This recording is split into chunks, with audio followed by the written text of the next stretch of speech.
In this video, we're going to go over arraying. When you first open up AutoCAD, it's probably going to look like this. This is a rectangular array. So for example, if I have a circle and I want to rectangularly array this, I can select it, and then it's going to duplicate it. I can tell it how many columns I want, how far in between, how many rows, all of this information.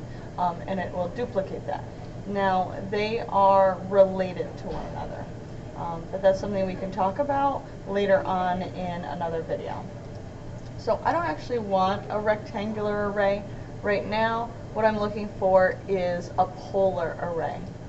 So I'm going to use the circle to have a center point, and then I'm just going to draw a polygon with 6 sides. And I'm going to line up my centers. So I'm just going to draw my polygon, let's say like this. Now, I'm going to polar array this polygon about the center of this circle. So I'm going to select my polygon. I'm going to grab my polar array, which evenly distributes an object or copies it in a circular pattern. So I'm going to grab my array, and it says to specify the center point.